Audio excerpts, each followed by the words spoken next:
Why aren't you listening to me? Doesn't anybody ever listen to me? Listen to me? Listen to me? Listen to me?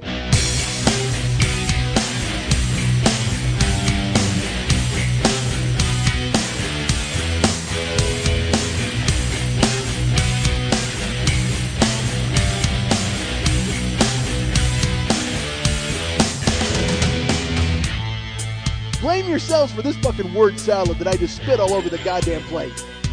This is all your fault. You and I like to. That's it. I work under the cover of darkness because I don't need the rest of society to look in my eyes and know that is a bad person. Hey, what's happening? Mike Schmidt, 40-Year-Old Boy Podcast. Folks, I don't even want to fucking do this show. I got to be honest. It is, everything's wrong. Everything's wrong at this point. Everything is upside down. I'm doing the show on a Tuesday. That alone should tell you how much I hate it. And it's 6 o'clock at night. It's like all the things I hate. It's like late at night. It's hot, kind of, in the studio, which I don't mind hot, I guess. But 6 o'clock on a Tuesday, that's fucking weak. I don't. And then also everything has gone to hell. By the way, I should mention that everything has gone to hell, folks. That would be great if it wasn't true. More stuff I can't talk about, folks. Which is ridiculous because I have this show to talk. That's the only reason I have this show is to talk. It's almost as if it were therapy and it's the once a week session where I can go ahead and fucking pour everything I want out into the ether and whoever's ears gobble it up a la ear Pac-Man, then that's fantastic. Ear Pac-Man. Oh, that would be gross. What if you had Pac-Man for ears? That's nasty. Plus, there'd be one on each side of your head, so it'd be a constant pull push. Oh, they'd be like tugging away. It's trying to chase the fucking power pills, and then fucking Inky and Blinky are making funny, and you can't chase them. Awful. Nobody wants a Pac-Man ear. What did I see online the other day? Oh, all right, look, we all know my problems with ears. All right, we all know. We remember the dolphin-skinned bacon waxtopus. We remember that, right? My ears are not the subject of this note. Right now, or this message, this story. I saw a kid get a bead taken out of his ear online. Did you see that video? All right. Here's the thing. This guy's like, it's a video he posted. He's like, it's not for the squeamish. It is a kid with a bead trapped in his ear, and they have to take it out with, the doctor has to take it out. So I'm prepared for screaming child, stinging bee fighting the tongs. I mean, I'm waiting for an actual epic war film to break out of bee versus child with tongs involved. So I clicked on the clip, and that bad, that cable access color screen font with comes up, and it's like boy with bee in ear, and literally like yakety sax plays. This doctor, it's an Indian doctor. His name's like Ravish Patel, whatever the fuck. And he goes ahead. I don't think it's Ravish Patel. Why do I have Ravish Patel in my head? Did I go to school with a Ravish Patel? I might have. I went to school with a Kazima Poonawalla. Although I never got to play him in tennis. He would have been great, Kazima Poonawalla. What's funny is it's like back then, Indian people were so, like, you never saw them. It was so exotic to see an Indian person at your school or whatever. And India seemed like this far, as a child, India just seemed like, well, where are you from, India? That's ridiculous. But now India is, they took over the call centers. You talk to an Indian person every single fucking day of your life. But back then, Kazima was a sore thumb. That's what Poonawalla means in Hindu. Kazima's sore thumb. Oh, Poonawalla. Actually, Poonawalla sounds much dirtier than that, I'm sure. Although it could be sore thumb from doing something horrible with your thumb. So, God, Tuesday, folks, I'm off my game. I needed an extra day. That's what I needed. I need this Tuesday because Tuesday's the night I usually sit there and I marinate what I'm going to talk about. That's a lie. I used to actually care. I used to sit down and I'd be like, all right, I'd make a listing of things that I was going to touch upon. And now Tuesday night, I all of a sudden I'll sit at that fucking graveyard hellhole and it'll be 5:30 in the morning. I go, oh fuck, I should have thought about like what tomorrow's going to bring. And then I'll go home and I'll pretend to sleep and then I wake up and come here and do this. All right. And then still somehow spit out 2 hours of ridiculousness, even without having a plan. I need a map. There's a woman who listens to the show who's very nice.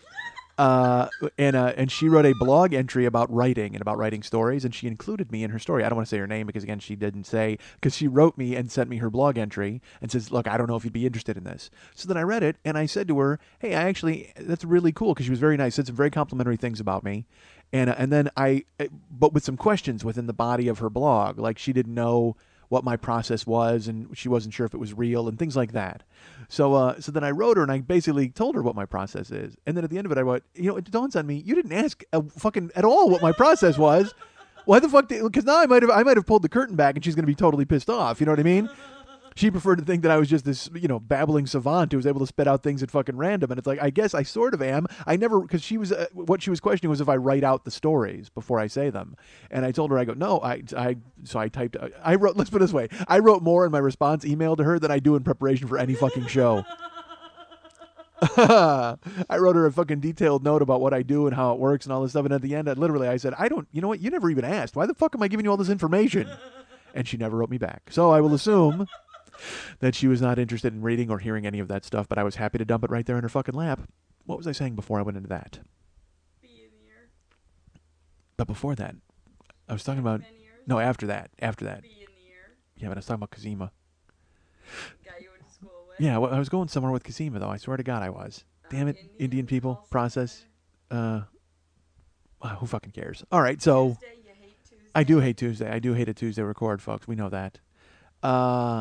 So the clip, I'm waiting for a screaming child, but it's like, and it's one of those cameras that goes inside the head, so it's inside the ear, and all you see is like as it goes down the ear canal, then you just see the black foreboding. You see the bee's face, like his foreboding bee face, and he's got no room to move, and he's dead. He's basically dead. So this whole thing broke bad. I thought it was going to be like a bee with his stinger. He's like trying to sting the kid, and the fucking guy comes in like a sword. It'll be almost like a sword fight. This guy with tongs, and then the fucking bee turns around, but there's no room for the bee to move. He's trapped in the ear canal, and he's fucking dead.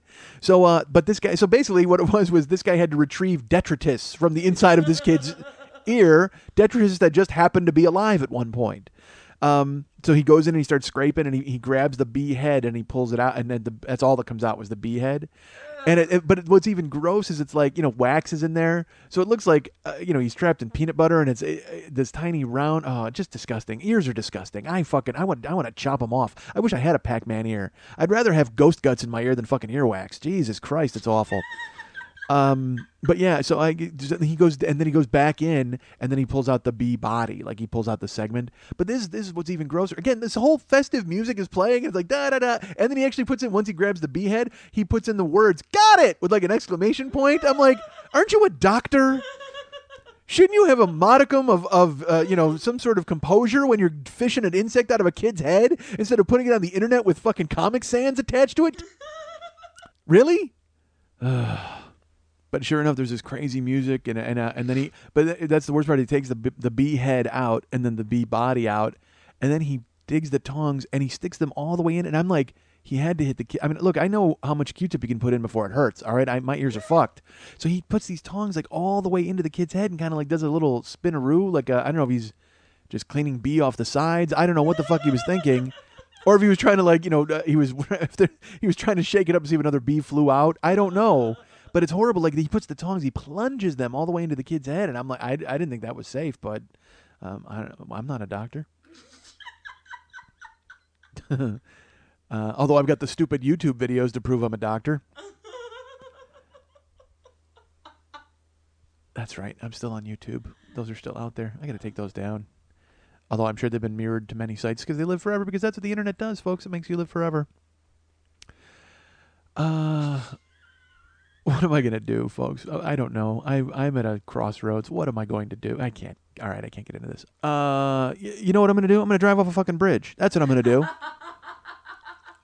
Lily and I had this discussion, and I told her, I said, you know what I'm going to do? I'm just going to fucking drive off a bridge. That's it. That will end everything. That'll fix everything for everybody. And she's like, no, you can't do that, because then I'll be stuck here with all the questions from everyone. I go, oh, no, I'll record a farewell show. I mean, I'll come in and I'll record a farewell show, and then you'll just put it up after my death. And she's like, no, I won't do that. I don't want that to happen. And I'm like, she said she'll take over, which is, I mean, if she wants to do that, that's fine, right? You guys would be on board with that. That's fine. Let her come on here and talk about fucking clowns and strippers. It couldn't be any worse than what I do, honestly, as I talk aimlessly about bugs and ears and try to find some fucking traction for this week's show, because I can't talk about what I really want to fucking talk about, because everything is fucking falling apart. Body, life, everything. All right. That's the thing. I have no insurance. So I have a bad foot. How fucking terrible is that, folks? A bad foot. Last week I came to you with a rash. Now I got a bad foot. I am 85 fucking years old. I got a rash. I'm limping around like fucking Ratso Rizzo. I just, dude, what the fuck? I should just take a fucking bus to Florida, piss myself, and die. Jesus fucking Christ. What the hell happened? Everything went to hell. I try to be optimistic. I try to be that guy who's like, oh, everything's going to work out. Everything's going to be fine. We're going to soldier forward and all that. But you know what, man? Because, I'm 43. It's not time to give up yet, right? It isn't time to fucking give up. You don't give up when you're in your 40s. You fucking realize that what you do is you live your life and you go ahead and take on the challenges and take care of all the things that you've done in the past. You've gotten to this point because of the shit you've done, so you fucking grab a shovel and dig out, right? Don't you? Don't normal people do that? But I'm not going to get into it. God damn, cryptic fucking show. That's all I got now. From now on, every show is going to be this vague fucking word cloud of what's he really talking about. Until I can stumble into a bee in an ear. That's it. I'll talk about bees and ears and bugs and crazy shit, trying to avoid the fact that I've got, a horrible fucking skin thing happening on my leg and a fucking bad foot. God damn it. I am 100 fucking years old. Now what are you trying to find the skin thing? No, I'm looking at your bad foot. I told Lily I had a bad thing. She's like, what about your knee? And I go, no. And she goes, what about your ankle? I go, it's fine. And she goes, what about your cock? And I go, well, you know where it is. You can check. She goes, I would never do that because you would have to tell Karen. And then that's a conversation you don't want to have. She goes, you would jump out of your fucking skin and run out of here. And I go, yeah, that's true. But I'll get to that in a second. But yeah, man, that's not for me. I don't know what the fuck is gonna happen. I just because when your body quits, man, you're fucked. You're so fucked. You're like, and your brain might be working because it's like when people get dementia, and they're like, oh, that's terrible. I guess that is terrible. All right. Look, dementia sucks. Nobody wants to have that fucking happen to them and have their fucking head spin off and they can't identify who they are. My uncle, I talked about here about my uncle a few months ago or whatever, my Uncle Pudge, who he was fucking awesome when I was a kid doing, that thing where he'd get my nose. I think he still has it, motherfucker. But I hope not because he took it to the grave because my uncle passed away, unfortunately. From dementia or whatever it was that he had, but I guess he would. I was hearing stories of like he's in. They finally got him into a group home, like he was used to being in a bar. Did I tell this story? Yeah. Did I tell a story about him in the hospital, hanging out at the nurse's station like it was a bar? No. Yeah. He gets into the hospital with his fucking crazy dementia and stuff, and he would go and hang out at the nurse's station with they would give him near beer. And he would hang out with a fucking, first of all, I don't know if that's the worst hospital in the world or the best hospital in the world. I can't. Because they subscribe to what I've always said, that if someone's dying, let them do whatever the fuck they want. That's what I should do. That should be my goal. I should open a fucking nursing home. It just is like a fucking Lord of the Flies bullshit house where any old person, put your dad in there and you'll put on the form. What does he like to do? Well, he likes to, fucking eat sandwiches all night and then scream all day. Well, fine, done. He's in the screaming sandwich screaming wing. Done. He likes to lift up his, and fucking helicopter everybody with his cock. Done. You're in the helicopter wing. Old people should do whatever the fuck they want until they die. That's it. You just expire and then eventually, just die doing what you want. That's what you should be able to do. So that's what they did for my uncle. My uncle, he would get a near beer and he would hang out at the nurse's station, like lean on it. And I guess one of the nurses, he would swear because my uncle is, he's still my uncle.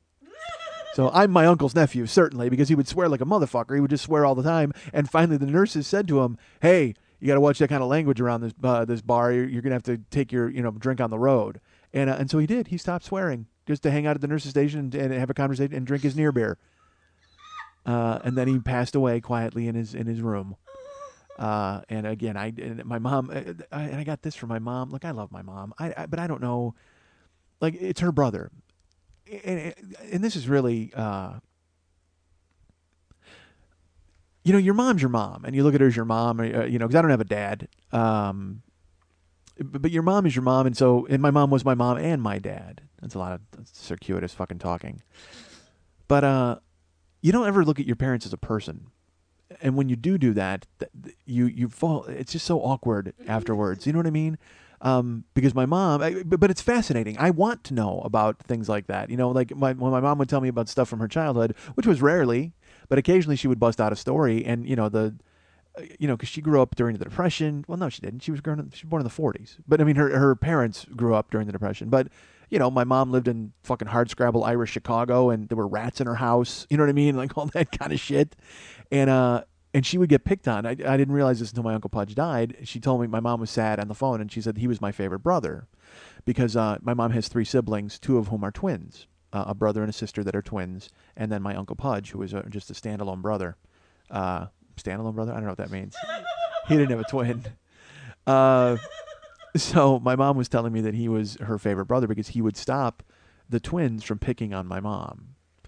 And she started to tell me stories about when they were growing up, and then he went away to fight in the war. He fought in Korea, and my mom would watch coverage of Korea on television, and she thought that it was a show about my uncle. She thought that she was watching him. That it was like they were, because my grandpa, I guess, would watch it all the time, and my mom always was looking for my Uncle Pudge on the thing because she thought she wanted him to come home so bad. And so she would, and you're hearing that, and you're like, oh my god, that's sad and cute, and you're not supposed to tell me that story. You're my mom. I mean, I don't want to hear, but I do. I'm fascinated by it, And again, I had a mom, and I didn't have a dad. Although I got my Godfather's Day card, that was good. I got a Father's Day card. I will never get a Father's Day card, all right, unless future China baby decides to start buying them for me. But I got a Godfather's Day card from my godson, whose name I just said and I cut out. Like I cut it out. I said his name and I go, I don't know if I want to say his name, even though I think I've said his name on here before. Regardless, I don't want to. Why drag him into this? Let him live his life unscathed, please. But he sent me. I got a card from him, and he sent me a little ninja magnet. That's what I got for Godfather's Day, and it's him. It's a little him as a ninja, like he drew it, and then they turned it into a magnet. I think. It could be, could not be. I have no idea, but it looked pretty awesome. So that's on my fridge until my wife puts it in the junk drawer because that's what my wife does. I have a million magnets, folks, like a million. All right, here's something I did that was fucking stupid. When I would go on the road and do stand-up, I would buy a state magnet every time I was in a state. And then it would go on the fridge to indicate that that was a state I had performed in. And of course, with my goal to get all 50. And I put them up in the fridge, and then all of a sudden they were just gone. Like when we moved here, I put them all out, and then Karen put them all away. I go, why are you putting all the magnets? She's like, oh, it takes power away from the fridge. That costs power if you put them on the fridge. And it dawned on me, I'm a husband. Like at that point, you know what I mean? Like I'm not Mike or a comedian or anything like that. I'm a burden. That's why I'm the guy who puts magnets on the fridge, and now his magnets were taken away. You always see those commercials that are like, oh, I'm throwing away those apple crates that you use as a fucking coffee table. And I'm taking down that dogs playing poker poster. And I'm like, I never had any of that shit. But I had state magnets, and now they're in a drawer, in a heap, in a magnet pile. Just a fucking pile of magnet sadness. But the ninja magnet maintains its spot right there on my fridge. It will not get put into the fucking junk drawer. If I have to fucking ninja out, if it disappears, I'll put on a ninja costume and fucking shiv somebody and find it. But Father's Day was this weekend, and I didn't have I had a dad. That seems stupid to say. I had one. He just wasn't interested in being a dad. He was a lot more interested in the liquor he had hid in the laundry room, or in the linen closet, or in any other room that starts with L. I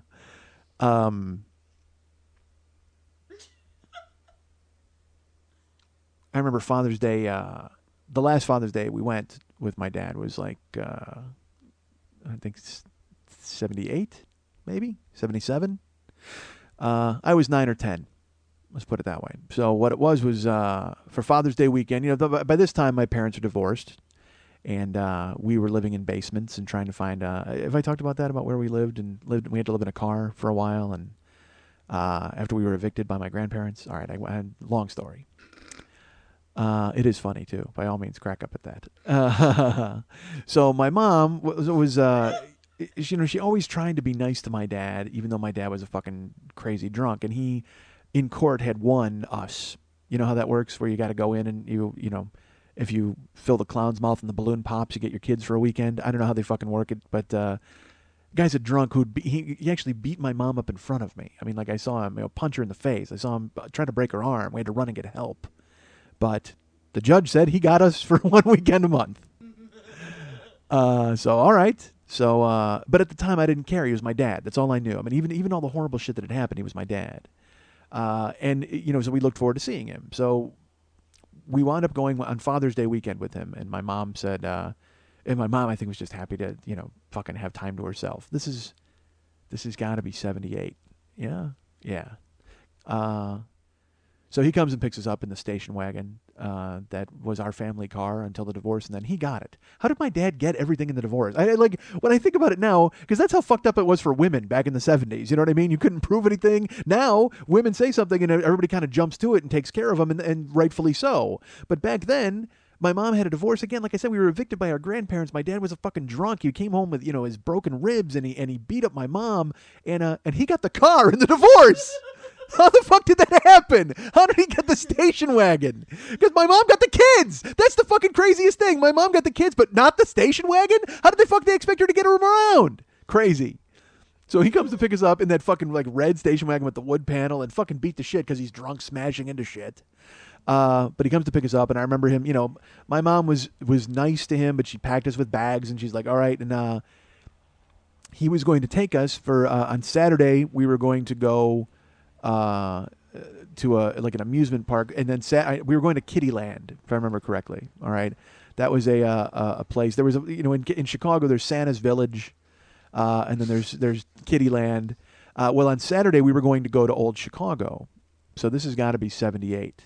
I'm sorry about the year. I don't even know why I spun into this, but Old Chicago was an amusement park in Bolingbrook, Illinois, and it was an indoor amusement park.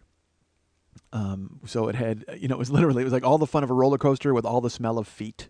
I mean, it was like that, a bunch of kids sweating and jumping into ball pits and riding in indoor roller coasters. And my dad enjoyed Old Chicago, and I think I've told this story. I may have mentioned this on here, but not to this.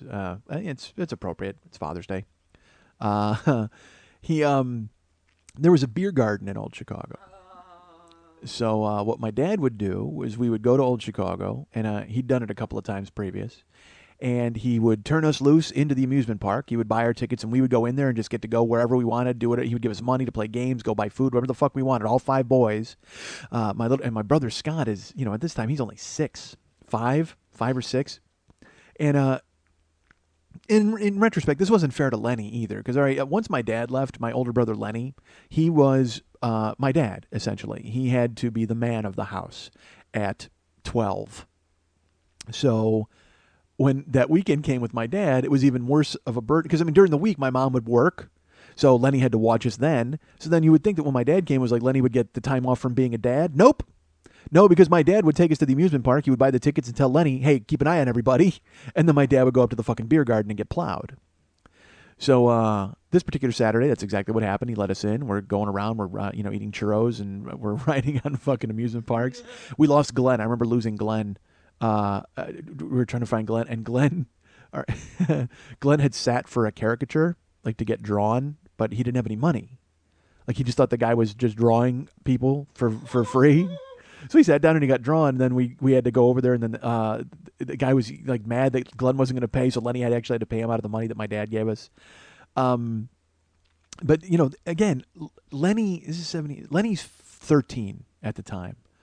I'm 10, and all of my brothers. We're down to 5, and we're on our own in the amusement park while my dad is upstairs in a fucking keg of Old Style.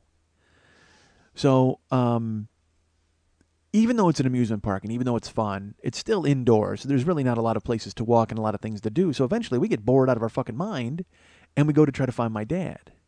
So we go up to the beer garden, and my dad is in there talking with his new beer garden friends. I'm surprised my dad isn't in Lederhosen at this fucking point. But he says, oh, all right, well, we'll leave eventually. He goes, go back, and he gives us more money to go and eat. And so, of course, hey, look, 5 fat kids are going to go fucking eat immediately. So we take the money. We go back into the amusement park because they had to stamp your hand. We go in. We're on the rides, and we're watching Scott. Again, Lenny's not having any fun at all. Lenny is watching all of us. Like, even when we want to go on a ride, we have to make sure everybody's lined up, and we have to see them within eyesight. Lenny has to see them because he doesn't want them to go off and get fucking free caricatures again. So the pressure's all on Lenny to fucking watch everyone. I can't even imagine it. I hated it. It was that, but that was the way it worked. So, we stayed until closing. Oh, harsh. I think it was like 9 o'clock. which means we got there about 1 in the afternoon. My dad's been drinking for 8 hours. Uh, and let me tell you something. You've got to really be sick of an amusement park when you're 10 years old to want to leave. I mean, if that the fact that 8 hours we were there. I mean, it was fucking incredible. So we finally we leave. We go get my dad, and my dad, he was a very experienced alcoholic. He wasn't like a guy who would just get fucking plowed and pass out or whatever the fuck. I mean, he could hold it. I mean, that's the thing is he could drink forever, and he'd be sweating beer, and he'd be fucking drunk, and but he would still be able to function and talk to you.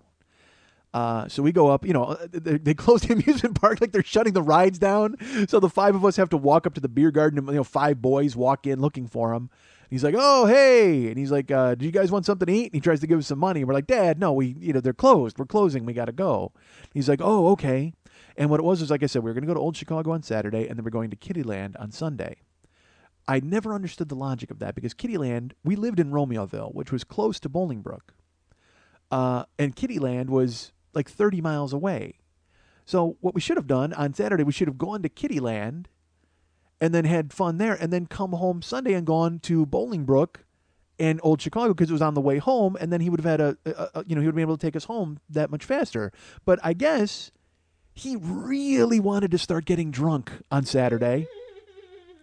So he's like, well, I'm going to go to the close one and get completely bombed. So he did. He got loaded. We leave Old Chicago. And we pile into the fucking station wagon. And I mean, I don't even, being a kid, I wasn't scared. I just knew my dad, he'd been drinking, and I'd always known that he would drink. So he had to drive now to get us to wherever we were going near Kittyland. And we said to him, where are we going? He goes, oh, we got a hotel up by Kittyland. And we're like, oh, okay. So he drove.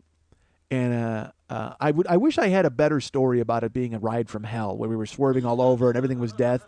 But we were so fucking tired and full of churros from the goddamn amusement park. He could have driven there through a cornfield and we would have no fucking idea. I think the second we sat down and all got buckled in, we fucking, buckled in, right? 1978, I'm sure. We were buckled in the station wagon. No, fuck that. We were all on top of one another like a goddamn totem pole.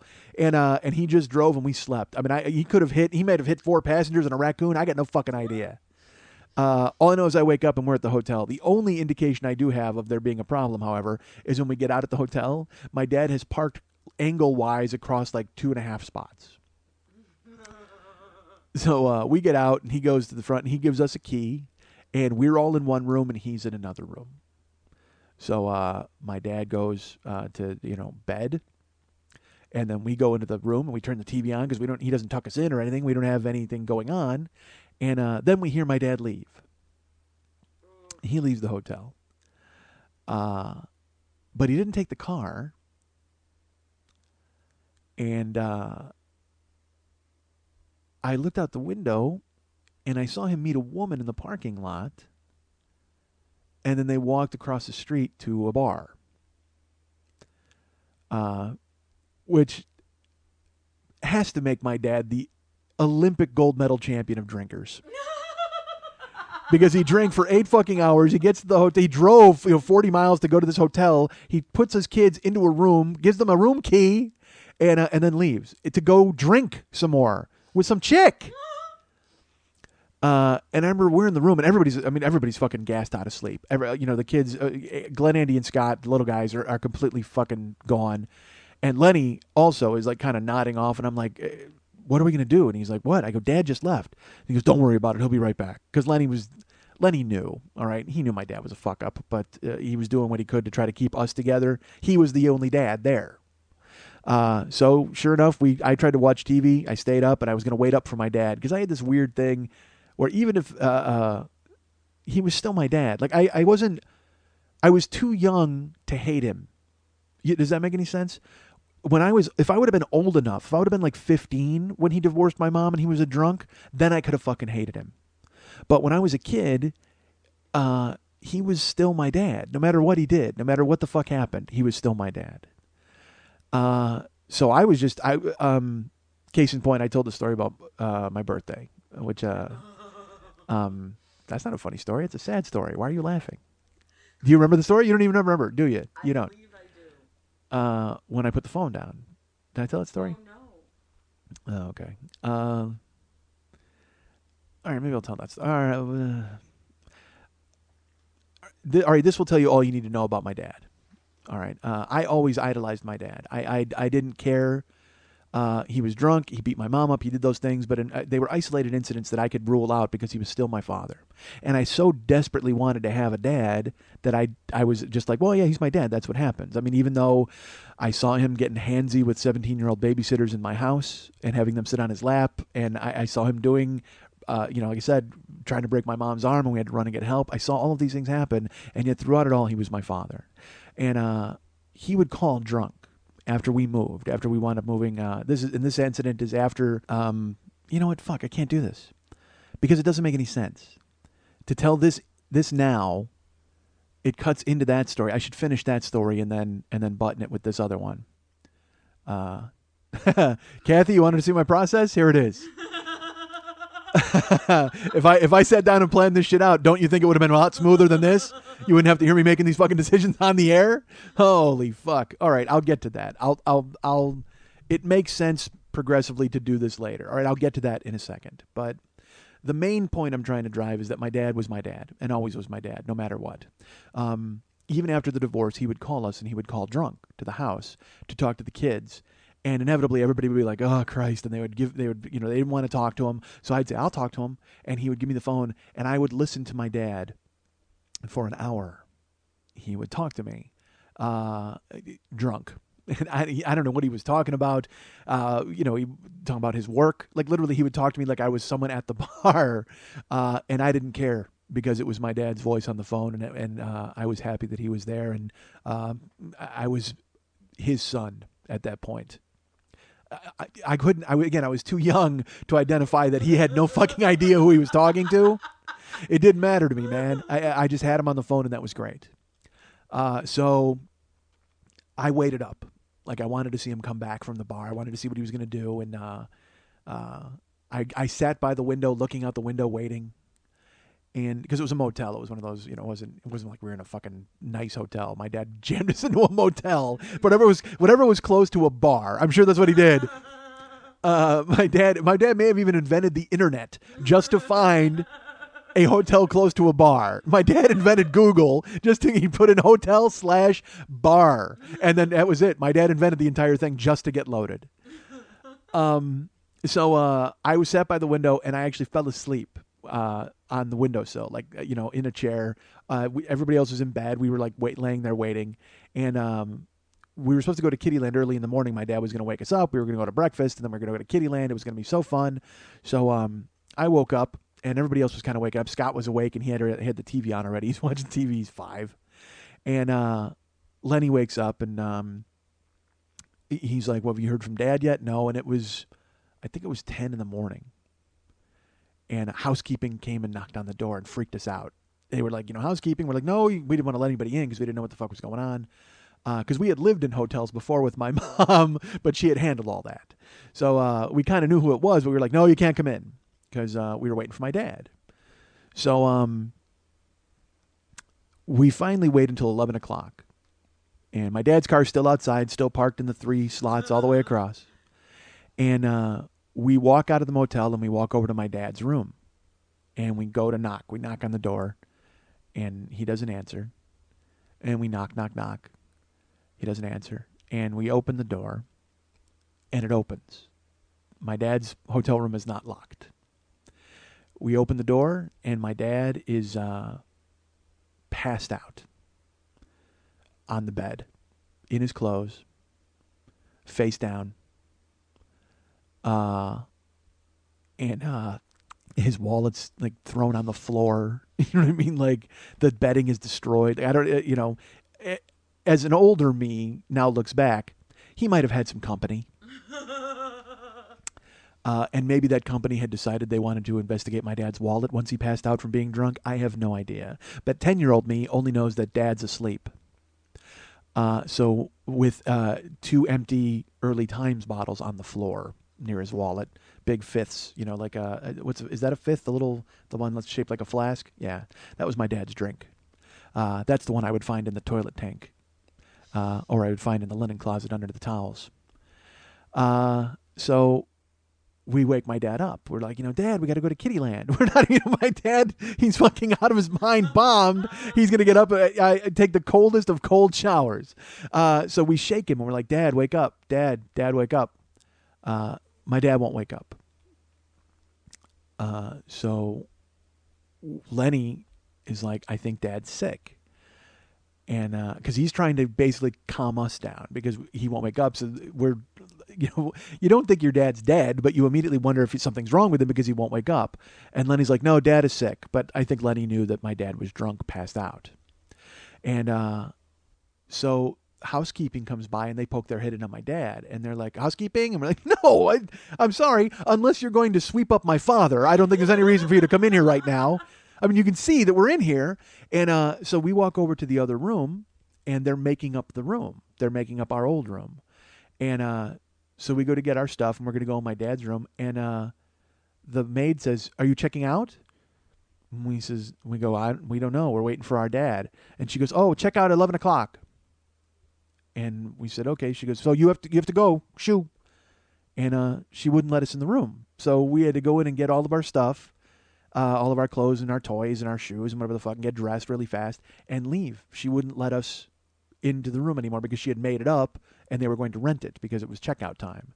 So we went into my father's room before they could fucking do anything there, and we closed the door, and we go to wake my dad up and he won't get up. My dad, he's not even making noises. Like he's breathing this really labored breathing, but he's fucking bombed out of his skull and he's face down. We're shaking him. Like all 5 kids are shaking him and he doesn't even stir. So Lenny says, we got to leave. And I said, what do you mean? He goes, we should leave. We need to call Mom. I said, wait, well, why don't we just wait till Dad wakes up? He goes, Dad's not going to wake up. And then Andy and Glenn are like, well, we're going to go to Kittyland. Lenny's like, we're not going to Kittyland. Guys, Dad is sick. All right. And so we need to get Mom on the phone and we need to call her. And believe me, it's not like my mom is spending her Father's Day in a Calgon bath, you know what I mean, because her kids are away. My mom is probably out gallivanting and doing the things that a lady that likes to go out and drink is doing as well. And when I say goes out, my mom wasn't an alcoholic, but she would go party all the time, because she was a friend of Eddie Murphy and Rick James. So Lenny picks up the phone there in the hotel room. There's no dial tone. We can't call. And we look on the side of the phone. You have to put a quarter in the phone to use it. I'm surprised you could even pick it up. I thought you couldn't pick it up unless you put a quarter in whatever, because it had that bar on it sometimes. But no, you had to put a quarter in the phone to activate it. So we didn't have any money.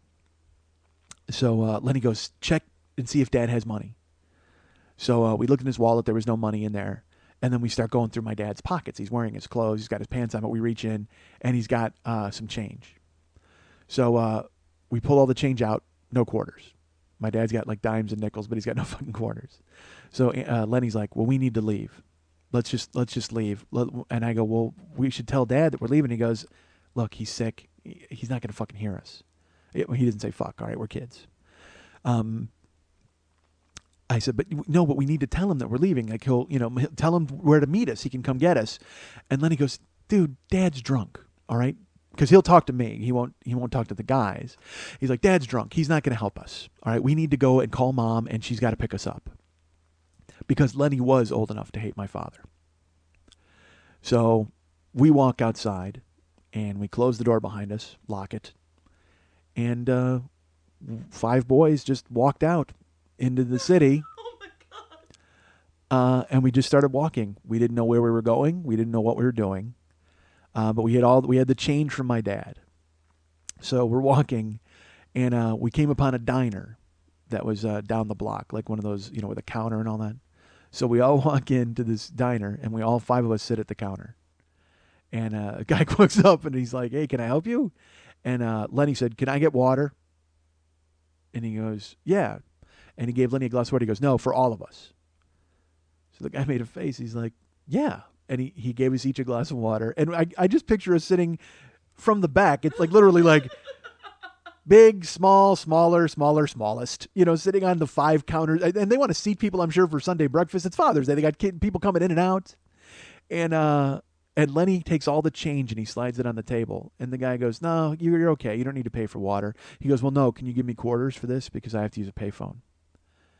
And the guy says, "Sure." So he scoops it up and he gives Lenny, I think it was like $2 worth of quarters. So we finish drinking our water.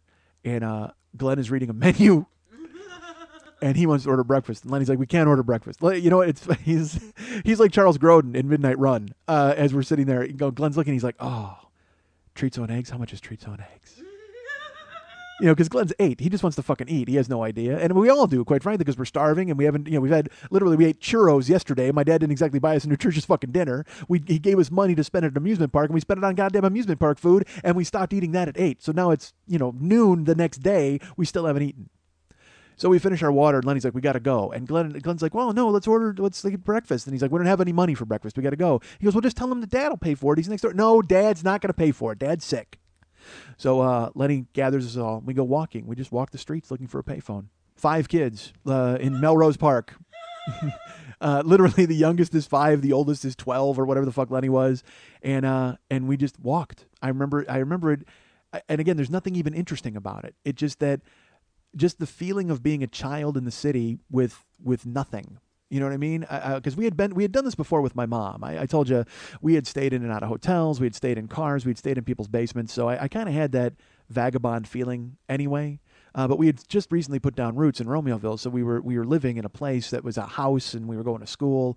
But this kind of dredged everything back up again. But you know what? We were survivors, man. We had done it before with my mom, and it didn't fucking matter. And Lenny knew what the fuck he was doing. I mean, he was my dad. He knew. So he takes us to go out and find a payphone. So we find a payphone, and we call our house first, and there's no answer at our house. So we only have one other number that we can call, and we don't want to call it because we've always been told not to call it. It's an emergency number my mom would give us because my mom had a boyfriend named Bob, and Bob would call late at night. And my mom, when the phone would ring at 9 o'clock, or at like 9 or 9:30 at night, we got really excited because we knew my mom was going to spend the night at Bob's, and it meant that we didn't have to go to sleep. We could stay up all night, we could watch TV, we could do whatever the fuck we wanted because my mom was going to Bob's. We never met Bob. We just knew Bob was my mom's boyfriend, and we would answer the phone, and "Is Pat there? Who's this?" "Bob." "Is your mom there?" "Bob." So my mom, when she would go, she would leave Bob's number with us, and she would say, "That's an emergency. If anything happens, you call me. Don't call me." Because honestly, I'm sure my mom wanted to keep Bob away from the 5 animal boys that she had as far away as she possibly could. So she'd keep him as a boyfriend. But at this point, we really had no choice, so we had to call Bob. And we dialed the payphone, and by this time, it's like 1 in the afternoon. Bob answers, thankfully, because we thought we'd get a machine. But Bob answers, and Lenny says, "Hey, Bob, I'm sorry to bother you, but this is Lenny. I'm Pat's son. Is she there?" And he's like, "No, she left already. She was here, but she should be coming back." And he goes, "Okay, well, I have this number. If I could leave it for her, that's great. And then I'll try to call her. When do you think she'll be back?" He goes, "She'll be back in a half hour." He goes, "All right, we'll try then." So he left the payphone number, and he said, we will call back in a half hour. And then we walked. We went out and we walked around looking for, somewhere to sit. There was a bus bench, so we went and sat at the bus bench. And I remember sitting there vividly. I'm 10 years old, watching traffic go by, that smell of the city, hearing the noises. And I wasn't even thinking about Kittyland anymore. I wasn't thinking about my dad. It was just happening. You know what I mean? It was just something we were experiencing. So time goes by, and none of us has a watch, so we don't know what a half hour is going to be. But then Lenny finally goes back to the payphone, and it hasn't rung, but Lenny calls Bob again, hoping it's been a half an hour. And Bob answers, and he goes, "It's Lenny," and he goes, "Yeah, hold on." And he puts my mom on the phone, and Lenny tells her, I'm sure he told her my mom, or he told my mom that my dad was drunk and we had left. And because then I see him looking and he's like, "What street is this?" And he asks us what street we're on, and we have to tell him the cross streets and all this stuff. And he tells my mom, and she's like, "All right." And he hangs up the phone and he comes over and he goes, "Mom's coming to get us." So we sat at the bus bench. We waited for my mom to go from Bolingbrook to Melrose Park. And we looked at the traffic pass by. We watched everything happening. And Glenn, of course, wanted to go get something to eat. We're like, "Hold on, Mom's on the way. Don't worry." And then Andy wants to know if we're going to Kittyland. No, we're probably not going to Kittyland. Mom's coming to pick us up, and then we're going to go home. "Well, do you think Dad is awake? Do you think he's still sick?" "Yes, we think Dad is still..." Lenny's the father. He's answering all these questions from our younger brothers. "Do you think, And poor Scott, he's 5. You know what I mean? He doesn't know what's happening.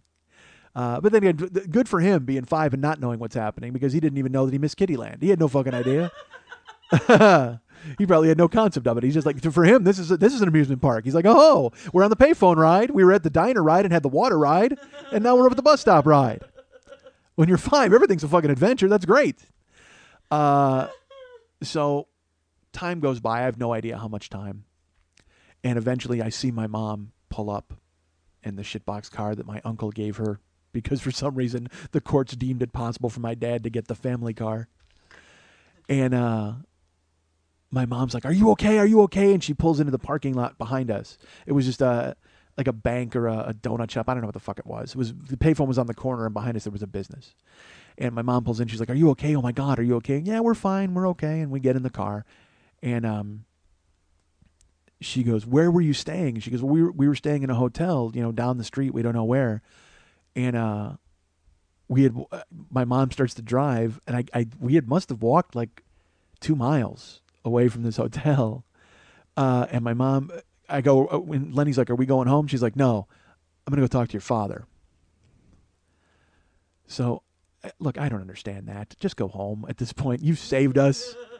However, my little brother is like, "No, good. Now we're on the mom and dad fight ride."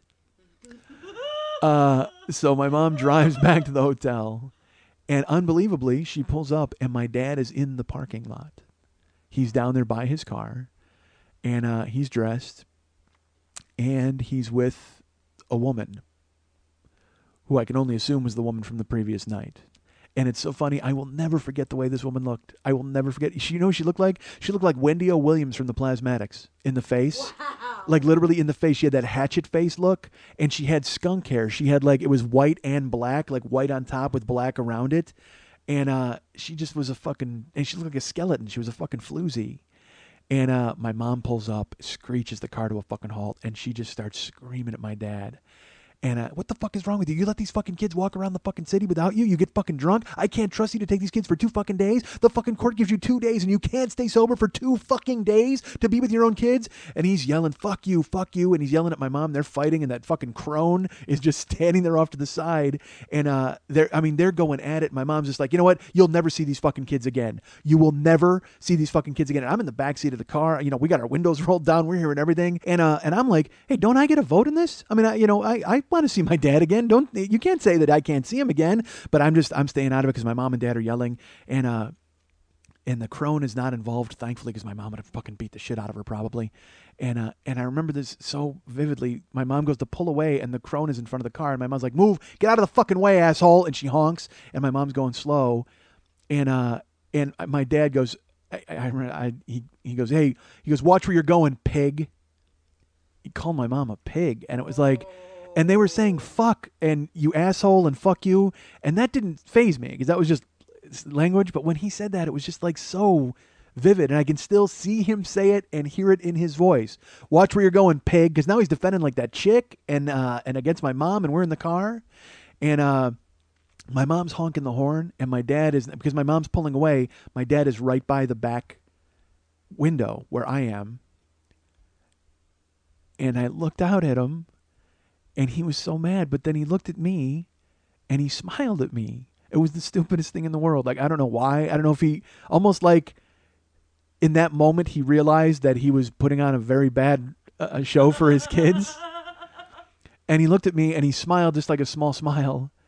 And I said, "Happy Father's Day."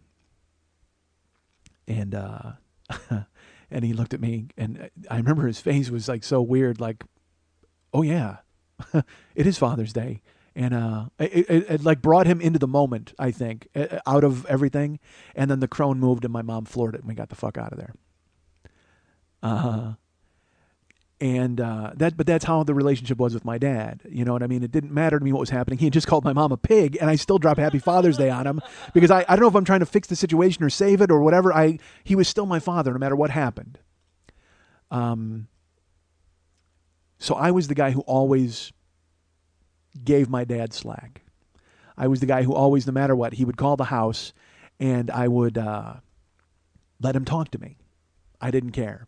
He would, my brothers would roll their eyes. They didn't want to talk to him or whatever. They would give me the phone, and I would sit there forever and just let him talk to me my whole life after the divorce. This is in 78 that this happened. So like I said, I was 11, going to be 12 or 10, whatever the fuck. Who cares? Might have been 77. No, 78. I'm bad. I should figure out my dates. I should sit down. I need a process. So a couple years later, it's the summer of 1980, and we haven't seen my dad. My mom, true to her word, had made sure that we were not going to see him again. And, we were also getting to the point where we were making decisions where we didn't want to see him, and he was busy drinking in Wisconsin, so that was fine. But he would still call, and he would talk to us, and I would listen to him, every word he said. Except now I was getting older, and because I was getting older, I was starting to realize what he'd done. And as I was realizing what he'd done, I started to resent him, and I started to be really angry at him. So he called me for my birthday in 1980. And he called about 2 weeks before my birthday. And he was drunk. I mean, crazy drunk. It was like 11:30 in the morning because we were home for summer. And Lenny took the phone, and he's like, oh, he wants to talk to you. And he gave me the phone, and my dad started to talk. And I was like, hey, Dad. And I let him talk some. And as he talked to me, I started to make fun of him. Like make faces at the phone. And my brother would come in the room, and we were just like, I would give him the phone, and we were like passing it like hot potato because neither one of us wanted to talk to him. It's like, you talk to him. No, you talk to him. And I had never done that, man. I had never done that. I had always been the guy, who took the phone and just sat there and took it because he was my dad, and I thought I was supposed to. And because I wanted him to be my dad. So we're passing the phone back and forth, and I'm joking around, and I put the phone in my ear. My dad is still talking, and I just go, yeah, uh-huh.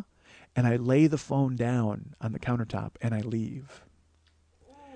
And I went out into the living room, and Lenny's like, aren't you on the phone with Dad? And I go, blah, blah, blah. He's still talking. And we start laughing. We're joking around.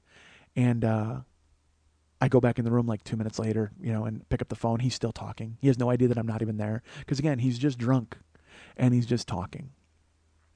And I made faces and made fun of him and laid the phone down and goofed around all I could and said, all right, Dad, I got to go. And because I had to go play baseball. It was very important. And he was like, okay, well, I just wanted to say happy birthday. And I said, yeah, I know. All right. Well, thanks for calling. I'll talk to you next time. Okay, bye. Hang up the phone. And then a week later, he died. So the last time I ever talked to him, I made fun of him, which was tough to deal with. And I probably shouldn't say was in that sentence. I think that's an is. That's definitely an is sentence. Even though it shouldn't be. I mean, that shouldn't be the case. I mean, it's 30 years later, and you would think you would let that go, but you don't. You never do. You know what I mean? Really, the only good thing that came out of it is I realized that it didn't pay to be a sarcastic dick, so I went ahead and changed my ways at 13.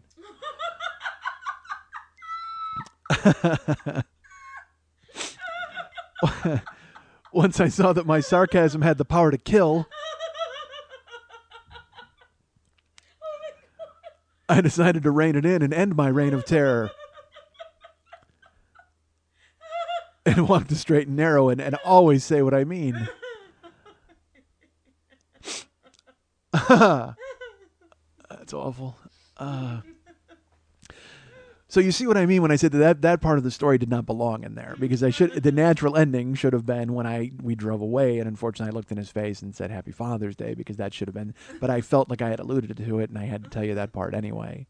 And because let's face it, who doesn't want to tell you about the time their dad died, right? And the fact that you were responsible by making Groucho eyebrows and pointing at the phone and laughing.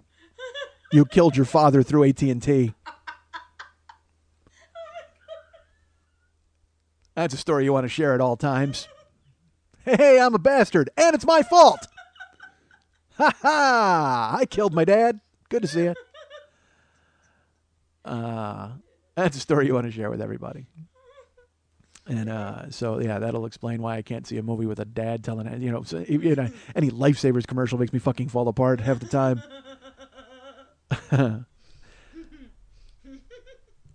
So, yeah, so that was, I don't even know why I got in. I do. I was telling you about my dad, and it seemed appropriate.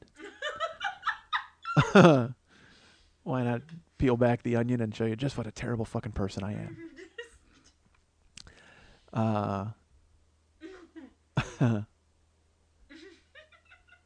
I was reminded of that story. And again, you want to talk about process and storytelling. I don't know whether that should have ended the show or not. But I'm going to tell you this anyway. This weekend, I was at work. I was in Graveyardville. Saturday night, I was there. And I was hungry. It was like the middle of the night because, again, I live upside down, so my dinner's at a different time than yours. Don't judge me. So I had to leave work and go pick up a hamburger. I was going to go to In-N-Out. So I go to, there's In-N-Out is up on Lancashire Boulevard, which is, it's about 5 miles from where I work. So, just lock the door, go, take off, and it's real easy. I've done it before. You go get a hamburger in a drive-thru and you go back to work. So when I leave, I had to grab my phone. I made sure to I grabbed my phone and I grabbed my laptop and I throw them in the car. Because I don't know if you've heard, the guard is off. So if the guard's not there, I'm certainly not going to leave my phone and my laptop in the office because he's not there to protect it. So I scoop up anything of value and I throw it in my car to go get a hamburger and come back. Because that's where I live in my fucking life right now.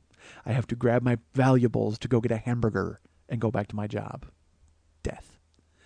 So I hop in the car, I go up to In-N-Out, and it's busy because it's like they close at 1:30, so I go around 1, I wait as long as I possibly can.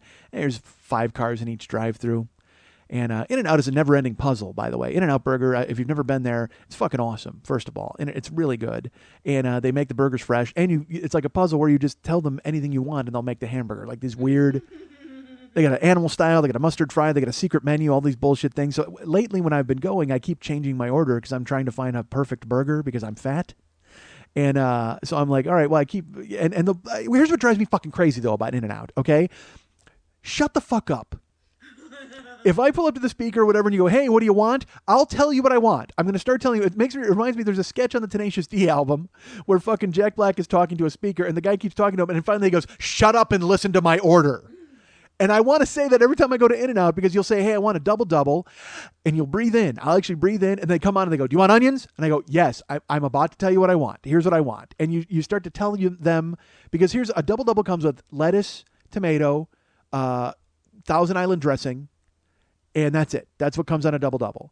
So I'm about to tell them, I'm going to go, look, I want a double-double, add pickle, no tomato, no spread, extra grilled onions. And, I'm going to tell them there's a list. But they go, do you want onion? And I go, I want grilled onion. And they go, okay, that's a double-double grilled onion drive-through. No, fucker. This is what I want. Listen to me. I don't want any tomato. Okay, no tomato, no problem. Just pull up to the window. No! Because they're in a fucking hurry. They want to get you out of there because it's in and out. It's not in... have a long discussion about condiments and out. It's in and get the fuck out. So they're not prepared for me with my fat guy list of what the fuck I want on my hamburger and what I don't want on my hamburger. So it drives me crazy. So I pull up to the speaker, and I will tell you this too. They have a guy come up with like a mobile board, and he's easier to talk to. And I've even said to that guy, I go, look, how am I supposed to order from you people? He goes, what do you mean? He goes, just say what you want. And I go, I do. I try, but then they cut me off. They try to hustle me through the window. He goes, oh, that's because we're in a hurry. And I'm like, yeah, no fucking shit, you're in a hurry. So then he and I, of course, as I talk to him, that just bogs down the fucking line. Because now it's in and here's my problem with the way you guys do business and out. Here's my in and a small discussion about your career choice and out. So I place my order. I get my fucking hamburger. I'm pulling up. And the thing is, it's always a lottery. You got to figure out which window's going to move faster. Who cares? And you get a box with the lid. You get all. It's a whole production. But hamburger's worth it. So they're closing, so they're fucking packed. I'm moving up slowly. Pay for my hamburger. Wait for them. And here's what I've done lately, because I know July 1st is looming, and July 1st is when everything ends. All right, everything falls apart, and I go back to the life of a Spartan man trying to lose real weight and fix his old feet. So I'm starting to get it. I'll get like a chocolate shake, and what I'll do is, all right, this is horrible. I will go to In-N-Out, and I will get an In-N-Out burger, and then I will get a chocolate shake from them, and then I will leave, and I will go. There's a McDonald's down the street, like about 3 miles, and I will go there, and I will get fries and a Coke. Because McDonald's Coke can't be beat, McDonald's fries can't be beat. So I've been doing that, and it's like I'm like, dude, you are so fucking fat. What is wrong with you? This obstacle course to get food. They have fries at In-N-Out. They're fine. They are good, but they're not McDonald's fries. McDonald's fries are awesome. And then you get a chocolate shake, and you fucking dip like fries in the shake, salty fries in a chocolate shake. Oh my god, it's the greatest of all time. You know what? You guys can get me at mike@mikesmcomedy.com. I'm going now. To get a fucking chocolate shake and salty fries. That's it. So that's it. We're going. She and I will take off. We'll be back. I'm in. And just eating on the fucking show. Terrible. So I will never eat on the show. Horrible. Especially fat guy. Like if I was a thin guy, maybe I could get away with eating on the show, but fat guy cannot get away with eating on show, because then everybody's like, oh, fat guy was eating on show. Because they don't want to think about fat guy doing anything good or nice or fun. They just want to think about fat guy killing his dad. All right, so I'm at In-N-Out. I get my food, and I have to juggle. All right, it's a big production because again, get out, In-N-Out, get out, out. So I have cup holders, but I have a water and a Propel in the cup holder, and I have to put them on the seat because then I have to make room for the Coke and the shake. So I pull out and I go fuck this. So I just turn left onto Lancashire and I park, because I'm not going to sit there and block the guy and who's getting his food. And so I park on the street, and I put the 2 drinks over on the seat, and I drop my phone. Phone drops by my ankles, so I put it in park. I bend over, I grab my phone, and I've got the hamburger, and I go, oh fuck! So I go to put the hamburger in the back seat, and out of the corner of my eye, I see a shadow, and it's someone moving, and I don't know what it is. And all of a sudden, my passenger door opens, and someone gets in my car. At 1:30 in the morning on Lancashire Boulevard on Saturday night, this person just gets in my car and closes the door. I put my hamburger, I'm all bent down. I'm like getting my fucking phone. I'm bent. I'm not even looking. I'm just oblivious. I'm trying to fucking fix my car. And I lean back and I put the burger on the floor. And as I turn my head back to get my phone, I see the door and I hear the light goes on in the dome, and they climb in and they slam the door. And I look up, and it's a woman in my car. And I go, what the fuck are you doing? And she goes, hey, baby. And I go, what the fuck are you doing in my car? Oh my God. And she goes, well, you pulled over for me. I said, no, I didn't. Get the fuck out of my car. And she goes, can I touch you? And I go, no, you can't fucking touch me. Get the fuck out of my car. And she goes, well, if you don't let me touch you, then I have to think that you're a cop. And I go, I got news for you. If I was a cop, I would have shot you in the face when you got in my fucking car. Get the fuck out of my car. And I all of a sudden it starts to unfold on me. I look, she's wearing like her tits are out, like in a like a spangly bra and short shorts. And again, I'm not making the connection. All I know is she's in my fucking car and it's dark. I'm on Lancashire. I got a fucking hamburger. I'm like, why are you in my fucking car? Get out. Get out of my fucking car. And the door, it's funny. My doors are always locked. My doors are always fucking locked, but they weren't locked this time because when I left my work, I unlocked all 4 doors to get stuff out of my back seat and put it in my car, like in my office. And I never leave the car. Oh, fuck. All these things where you think back, you're like, if the door was locked, this wouldn't have happened. None of this would have fucking happened. So she's like, well, I think you're a cop. I go, I'd shot you in the face if I thought if you were in my fucking car and I was a cop. Get the fuck out of my car. And she goes, come on, baby. She goes, it's $80 for everything, $60 for a blowjob. And I'm frozen and I don't know what the fuck to do. So I go, get the fuck out of my car. Because you know what it is? I'm getting louder, trying to scare her. Because look, if it's a guy, I just can punch my way out of it. You know what I mean? Literally, I just jump on the fucking guy and I beat the fuck out of him until he oozes out of the fucking passenger seat. But a chick, I mean, that's a whole different animal. I don't know what the fuck to do. I certainly can't put my hands on her. I can't drag her out of the fucking car. I can't yell for a cop because now I got a hooker in my fucking car. She has to be a hooker, right? That's the only thing I can think. She's got to be a hooker because she just said 80 for everything, 60 for a blowjob. And I go, I don't want anything. I want nothing. Get out of my car. Just get out of my fucking car. She goes, come on, baby. It's 80 for everything, 60 for a blowjob. I go, get out of my car now. Get the fuck out of my car. She goes, well, why did you pull over if you didn't want me to get in? I go, I pulled over because I dropped my fucking phone. I'm moving shit. And she reaches under and she's sitting on she just dove into my fucking car. Like she's sitting on my Propel and my water. Thank God I didn't have the hamburger there. She brought a fucking dove on top of that. And she like pulls them out and she's like, oh, what's this? And she pulls the drinks out and throws them on the floor. And as I look at her, I go, I'm trying to get louder. It's like trying to scare a possum away from your garbage. I'm thinking the louder I get, I can scare her and she'll get out of my car. It's like, tss, tss. Like if I had a broom, I'd be waving it at her like, go, shoo. But I'm like, get the fuck out of my car. Why are you in my car? She's like, why'd you pull over? I go, I didn't pull over. I'm pulling over to I dropped my phone. I'm setting my shit up. I just bought a hamburger. I'm going to fucking work. Get out of my car. She goes, well, I'm already at work, baby. I go, get out of my car. And as I'm yelling at her, a cop comes up. He drives past me slowly, and then he keeps going and kind of stops and hits his brake lights. And then I'm frozen. I can't fucking believe it because this chick's in my car, and she goes, don't say anything, baby. What the fuck am I going to say? They stop, and then they go to do a U-turn, and they pull into the In-N-Out parking lot to get hamburgers.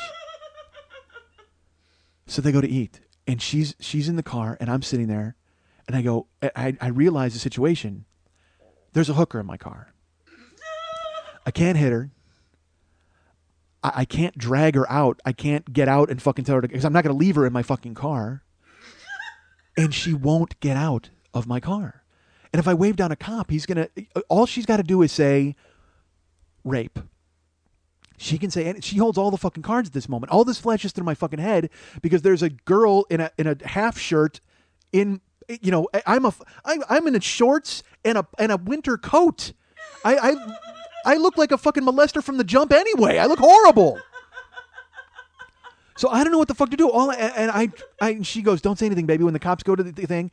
And the only defense I have is that I have a hamburger in the car. Like, the only thing I could say to the cops, I could be like, she jumped in my car. Dude, I have a fucking burger in the car. Why the fuck would I get a hooker? Honestly, why would I get the burger first and the hooker second? Does that make sense to anybody? But again, you got to think the cops are going to realize that, dude, you're just a fat guy. They got to think that I'm like a guy who wants to eat a double-double while he gets knuckle shuffled. I don't know what the fuck goes on. Like, I got some weird fetish. I'm not going to win in this fucking equation. It's not going to happen. So I quiet down, and the cops go to get, and I look at her and I go, please get out of my car. Please. She goes, are you sure? I told you it's $80 for everything and $60 for a blowjob. I go, I'm going to work. I have dinner. I didn't know you were here. Get out of my car. She goes, all right, well, baby, just give me a ride to Denny's. And I go, I don't want to give you a ride anywhere. She goes, please, it's so cold out tonight. Please, I'm wearing, because she was wearing short shorts, fucking stacked lucite heel. I mean, she was dressed. She looked like she walked off stage at Deja Vu and got into my fucking car. If I was Billy Ocean, I was Billy Ocean at Deja Vu. And I said, get off of that stage and get into my car. Because she was dressed, she was a stripper. And she had to be 20. I mean, it was so brutal. I mean, she was fucking hot. I can't get around that. I didn't look at her face. Like, I just looked at her. I mean, she had a hot body, but it was like, get out of my car. And she goes, just give me a ride to Denny's, baby. And I'm like, if I give you a ride to Denny's, will you get out of my car? And she goes, yes, it's so cold. I don't want to walk back. Just give me a ride to Denny's, baby. So I go, all right. Denny's is like 2 miles up the street. What am I going to do? I can't drag her out. I can't tackle her. I can't yell. What am I going to get out and run? Cops! I mean, you know what I mean? Unless she's got a weapon in her purse, and I guess I can hang that on her. I don't fucking know. I just want her out of the car. And your brain's not thinking, I got to get back to work. All this fucking shit's flying through my head. Oh my God. And But she was so young. That was the thing that drove me crazy. Like, she was such a young kid. I say 20, that might be generous, but I said, all right. So I go driving. I pull out, and I'm like, I can't speed. I got to use my signals. I buckle up, and I go, put your seatbelt on. And she says, what? I go, put your seatbelt on. I'm not going to get pulled over because you're not wearing a seatbelt, and all of a sudden you're in my fucking car. Put your seatbelt on. She goes, okay, baby. She fucking puts the seatbelt on. Oh my I pull in, and there's nobody else on Lancashire. It's fucking dead. It's 1:30 in the morning. So I pull out, and I'm driving, and I'm like, I'm just praying that I don't get pulled over. I don't want, and as I'm driving, sure enough, the next street, cop pulls out. And he stops, and I'm waiting for him to turn, and he doesn't, and so I just keep going. And I just know they're going to look in the car. There's a stoplight coming up, and there's people at the stoplight. I start going extra slow. I don't want to get next to anybody at the stoplight. Because anybody who turns and looks in the car is going to see fat idiot in winter coat with crazy young hot girl in spangly bra. Unless she's my daughter and I just fetched her from a party and she's out past curfew, you know something's wrong with this equation. You have to think she's got a gun in her ribs at that point, right? I'd call for help immediately. So I go slow at the stoplight. The other cop pulls out behind me. So now I'm like, I can't go too slow because he's going to pull me over, but I also don't want him to look in the car. So I just drive normal, and I drive normal. I'm driving up Lancashire, and she goes, "You have to go. You're going to go all the way to Denny's, baby?" I go, "Yes, that's fine." I go, "Can I let you off the train station?" No, just at Denny's. You don't have to take me all the way to the train station. Because in my head, I thought the train station was before Denny's, but it's not. Like I'm that confused. I just want her to get the fuck out of my car. But at the same time, I'm a man. Oh God. So I calm down. She's in the car, and I'm still freaked out. But she's going, yeah, baby, you know it's so cold. And she's still talking. She won't stop talking. And I look at her as I'm driving. I go, did you say $80 for everything?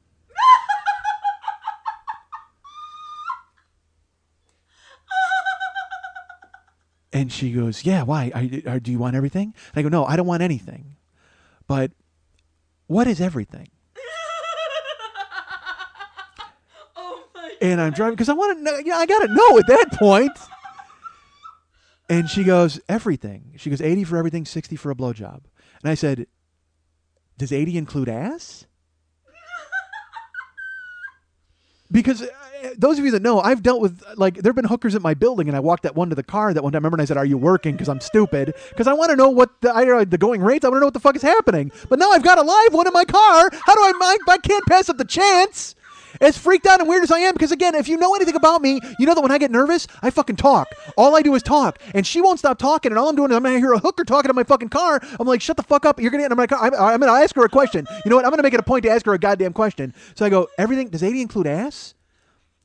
And she goes, no, baby, ass is extra. And I stupidly, because again, I'm an idiot, and I just go, all right, well, I just wanted to know what was on the table with everything. You know, you shouldn't call it everything if ass isn't included. Because I'm trying to be funny now and liven it up because I'm so fucking nervous. I don't know what the fuck to say or do. And she's like, well, you know, I just, you know, everything in $60 for a blowjob. And I go, wait a minute. I go, so 60, and I'm still driving. I see a third cop. Oh my God. And he's parked on the street. Like, he's not even looking for anybody. He's on, and I got to drive past him. So I see him. So I'm just trying to stay. I'm nervous and trying to keep it light in the car. And because again, she could roll down the window and scream rape, any fucking thing. I'm just trying to keep her focused. So I go, wait a minute, 80 for everything, 60 for a blowjob. She goes, yeah. And I go, why is there only a $20 separation for a vagina? That doesn't make any sense. And she goes, what do you mean? And I go, well, everything should be more than 80 if a blowjob is 60. Now I'm managing this girl. All of a sudden now I take her under my wing and I see her make a face and she's like, oh, yeah, that's right, baby. And I think she's just like, now she wants to get out of the car. That's funny. Now that I'm asking her questions, she's like, I got to get the fuck out of this car. Because all of a sudden now I'm a pimp. So I drive and there's Denny's and I finally see it. It's like that big yellow fucking sign. I'm like, oh my God. And the thing is, this Denny's, you have to go all the way to a stoplight and then turn left and then turn into the Denny's parking lot. Or there's a do not enter ramp that is a shortcut right into fucking Denny's. And I pull over. Fuck it. I'm getting her out of my car. I'm pulling into the do not enter. She goes, no, go to the stoplight, baby. And I go, I just want you out of my car. I'm going in here. She goes, what if you get pulled over? Like, now she's on my side looking out for me. And I go, good point. And I pull up right to the fucking stoplight, and it stops. So now I'm at a stoplight, making a left-hand turn, hook her in the car. And I finally get a look at her, and I, hot, but young and sad. Like, I just so sad. And got in my car, like, just because I pulled over. What the fuck? Why are you, horrible life. So light turns green. I turn left. She goes, just pull right into Denny's, baby. Yeah, you don't have to fucking tell me 9 times. So I pull into Denny's, and it's dark in the parking lot, but then there's a light. And I'm getting by the light. I am not going by the dark at all. And I pull into the fucking light, and the parking lot has people in it, and I don't want them to see a hooker get out of my car. I'm like, oh, fuck this. So I say, wait till these people leave. And they walk in front of the car, and they walk over to their car. It's 2 Hispanic guys and an Asian guy, and they're together, and they walk. And they go to their car. It's a silver Lexus. It's parked on the side. And they stand talking in the fucking Denny's parking lot under the light. So now this chick she's in the car, and I don't want her to get out. And we're in the light. They're close. And I'm like, and I go, you know what? Just get out. Go ahead. It's fine. She goes, I can get out right here, baby. I go, okay, that's fine. She goes, thanks so much for the ride. I go, no problem. She opens the door, and her heels click on the ground. And she reaches down, and she picks up my Propel that she had sat on and thrown on the floor. And she goes, I'm going to take this. Is that okay, baby? It's a half-drunk Propel that was in my car. And in my head, like, what am I going to say? No? Sorry, yeah, take it. Because it's honestly, I'm a fan of blueberry pomegranate, not blueberry pomegranate hooker ass. That's not... I want to go steam clean my fucking car because you set your $80 for everything ass in my passenger seat. Go ahead and take the beverage you sat on. So she picks it up and opens it. She goes, I'm going to take this. Is that okay, baby? And then drinks it. Doesn't even wait for me to say it's okay. And by this time, it's fucking 2 a.m. Oh my God. And a half hour. She's been in my car a half hour. And I go, it's fine. Take it. Just go. And she goes, okay. And she goes to close the door, and she turns around. She goes, Happy Father's Day, baby. And she closed the door. And she walks right over to those guys and talks to them and hugs them all, and then gets in their car. And I sat there fucking shaking I'm literally arms and hands shaking in the middle of the parking lot under the light, shaking, watching her walk off. And then she gets in the car with 3 guys, and they drive off. And all I could think when she left, and I'm sitting there, and she was so young, and I'm shaking, and I teared up. I did. I got sad because she was alone, man. She was so alone. She got in a car with a guy she had no fucking idea who it was, and then she got in a car with 3 guys, and to look at me and say Happy Father's Day before she left, and that's what made me think of the story I told earlier. Because as sad as I was at 10 years old to say that to my dad, I think I was even more sad at 43 years old to hear that from that girl. Because seriously, if she had anybody in her life that she could say that to and mean it, she's probably not jumping into my fucking car at 2 o'clock in the morning on a goddamn empty street.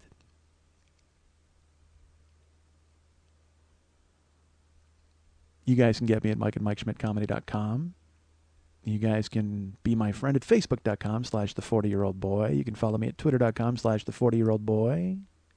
You can follow Lily Von Stupp at twitter.com/Lily Von Stupp. You can go ahead and follow her at twitter.com/MNTs.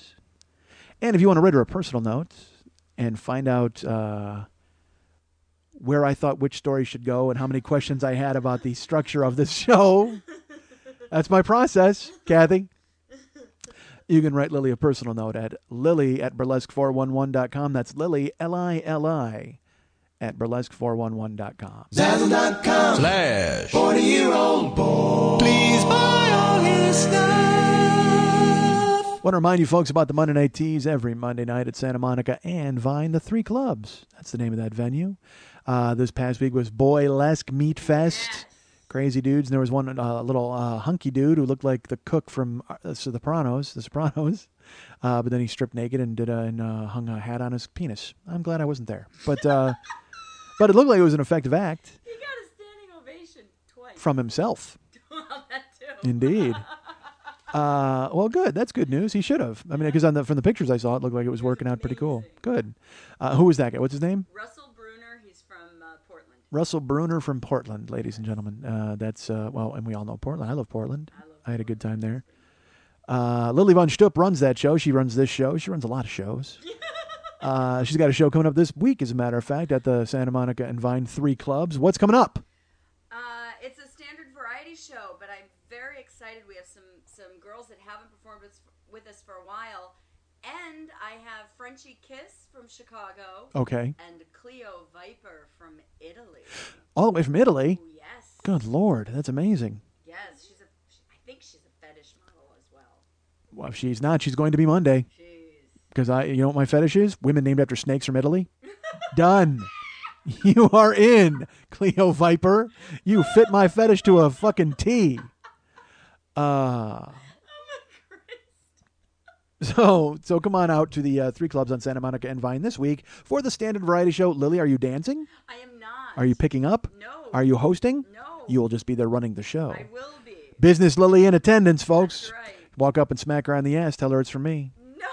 No. No, you should. I think you should. Everybody should. So go ahead and check that out. That'll be fine. I should throw this out there right away, folks. Remember that I will be at the M Bar this Thursday, today, which is probably when you're hearing this show, June 23rd. I'm there tonight at 10 o'clock. Tickets are on sale at the door, $10, I believe. And come on, it's Greg Barrett, it's Mike Furman, it's Chip Pope, it's Eddie Pepitone. That alone is worth $10. Then I happen to show up and talk for a while. That'll be fun. So come on out and check it out. That'll be fantastic. At the M Bar, Thursday night, June 23rd, 10 o'clock. And I believe it's $10. It's called Sweet Sweet Stand Up. There's a page on Facebook. You can say that you're attending. It's funny. Tom, the guy who runs it, he set up a page for Sweet Sweet Stand Up. So he set it up 2 weeks ago when he had his first show, and all these people said they were attending. Well, then he just changed the acts. He's going to keep the same page. And so I see that there's 38 people coming. I'm like, that's the same people who were coming to the last show 2 weeks ago. So maybe that's great. And we're going to get the same people again. It's different comics, so why not? If you saw it 2 weeks ago, come on out. But at the same time, if it's not, then I don't know who's coming. There might be nobody coming so far. So, Lily's coming. She says, we'll see. That I have no idea if that's true or not. She sometimes gets distracted by clown business. So come on out to the M Bar for Sweet Sweet Stand Up this June 23rd at 10 o'clock. And that's on something in Vine, right? Fountain and Vine. So come on out to the M Bar and check that out. Remember, if you go to facebook.com/the40-year-old boy, you can be my friend. On my page on the left-hand side, there's Mike Schmidt Incorporated. You can be Lily Von Stupp's friend, or you can be David Hernandez's friend. I don't want to say or. You can be all of our friends. You can be Mike and David and Lily's friends, all of us at once. Go ahead and click through and be friends on their page. David Hernandez, I have to say a thank you to him. He's the guy, of course, who does all the artwork for the show, and he's the guy who does all the commercials for the show, and he's the guy who makes it worthwhile for me to do a show. He took it from a guy talking and made it a show. So good for David Hernandez. Go be his friend on Facebook.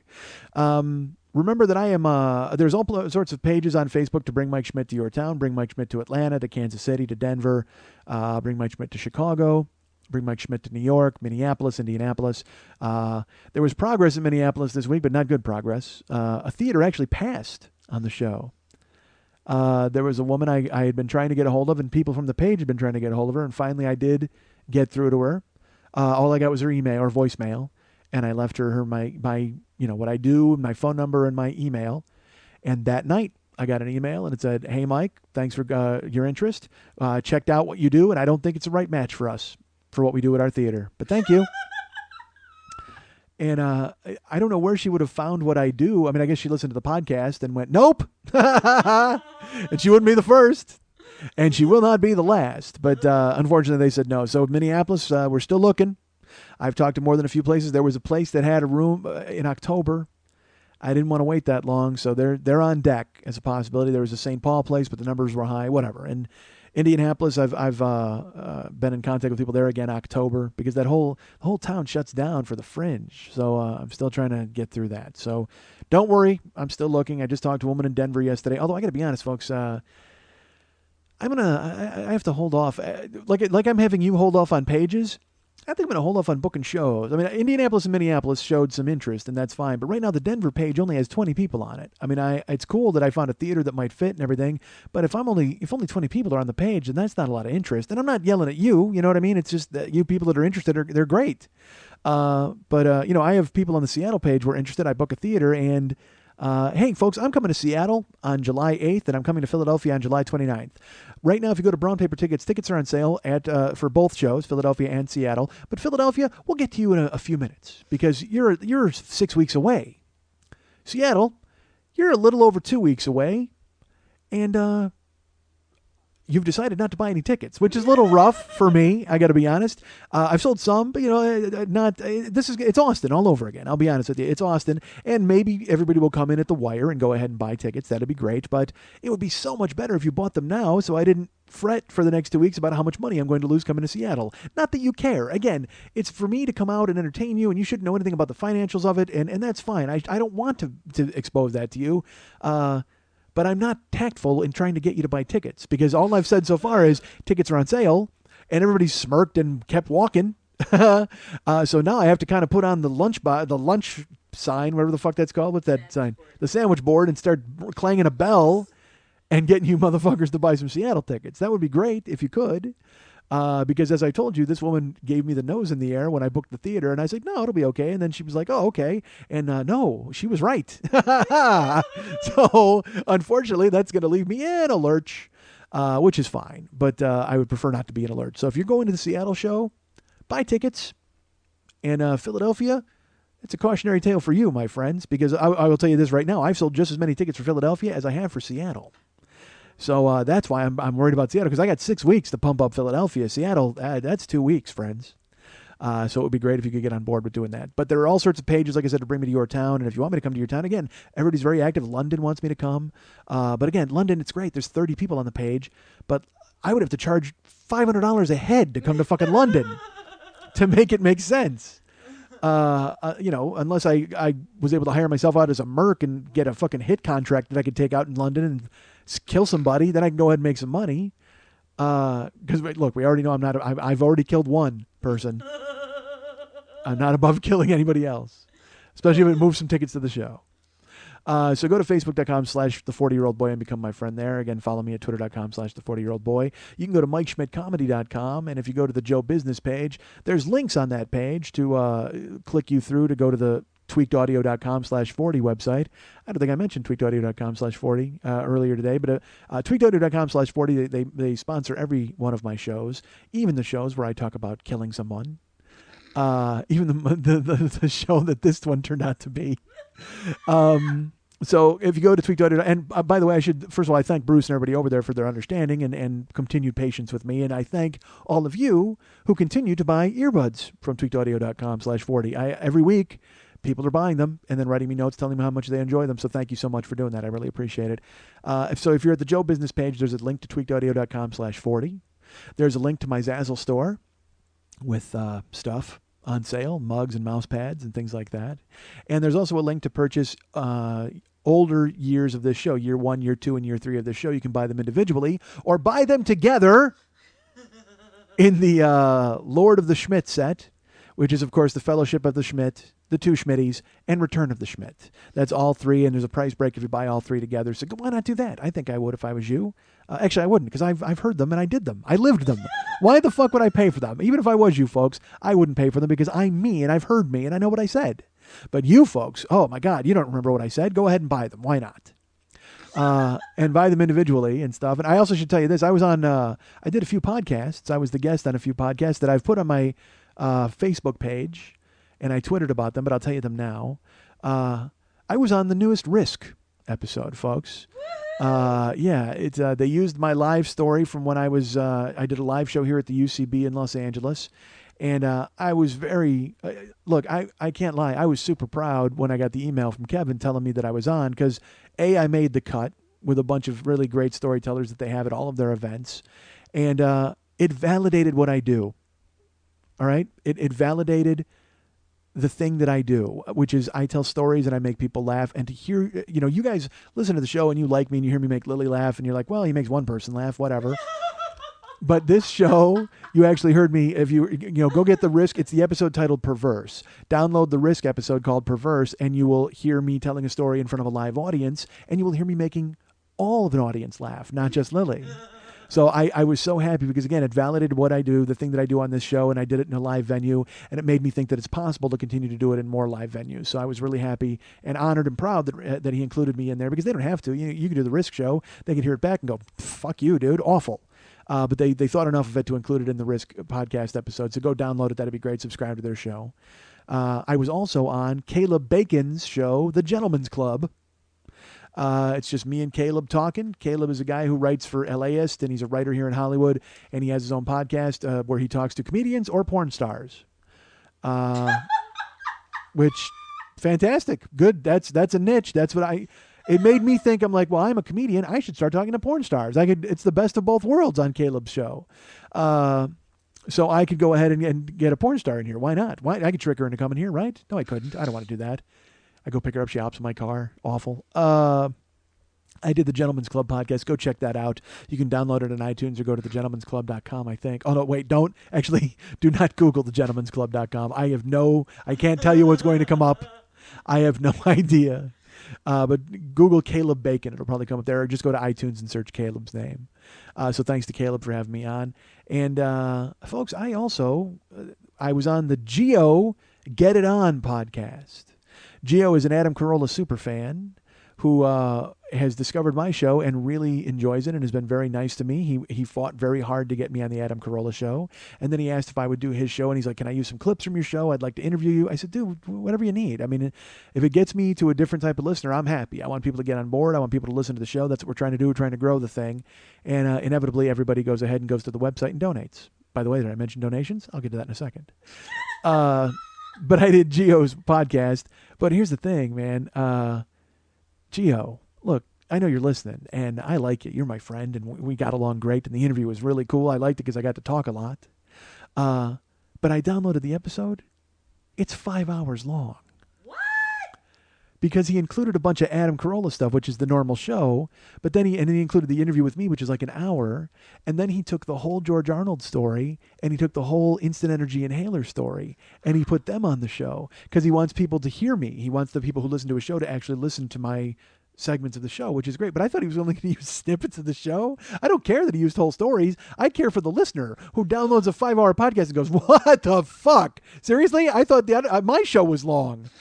But $5, man, that's a stretch. But the interview was great. You know what I mean? And I was really happy and excited to do it. But Geo, buddy, you should have broke that up into about 9 different fucking episodes. Because believe me, you're not going to get in. Nobody's going to listen to that and hear me. They're going to go, I can't listen to 5 hours of a podcast. Wait till next week. I'm sure Geo will do something good. So I mean, I was all for it, and I'm glad you did it. But Jesus Christ, I can't imagine anybody putting in 5 hours of time just to hear me at the end of it. Holy God. But maybe they did. Maybe if only one person does. That's all I care about, folks. As I mentioned, there's donations. I mentioned the website. You can go and buy all those things, but there's also donations available through the website for me, not available for you. The capability of donating is available for you. If you go to the website, up in the upper left-hand corner of every page, there's a little Mike Schmidt, a little Schmitty character with his pocket out. Go ahead and click on him. There's donations you can make. You can make a one-time donation, or you can make a subscription type of service donation. You can donate $2 a month, $5 a month, or $10 a month. If you do a one-time donation, I'll mention you on the show. Like these people, I didn't get to talk last week. I didn't mention, so I'm going to mention a few names this week. Gregory P. stepped up and made a donation to the show. Thank you so much, Gregory P. I certainly appreciate it. Daniel N. This was Daniel N's second donation to the show. I do appreciate that. So that's Gregory P. and Daniel N. And oh, by the way, folks, if you want me to use your full name on the show, you need to just tell me. You need to go ahead and donate and then write me a note afterwards that says, hey, use my full name. It's cool because I want people to know that I support you. Okay, William Gallagher. Thank you for your donation and telling me to use your full name on the show. So also, Gabe Mariani. This was his second donation, Gabe Mariani. Thank you so much for donating and letting me say your name and donating a second time. Kind of like Scott Gerwitz, who also told me to use his full name on the show. And then Lee P., who did not care about letting me use his full name. And our good friend, who I know is coming to the show in Philadelphia, Sarah L. Thank you, Sarah L., for donating to the show. This, by the way, was Sarah L.'s 5th donation to the show. And she's coming to the show in Philadelphia, so I'm excited to see her and meet her. So it's Gregory P., Daniel N., William Gallagher, Gabe Mariani, Scott Gerwitz, Lee P., and Sarah L. Thank you all for donating to the show.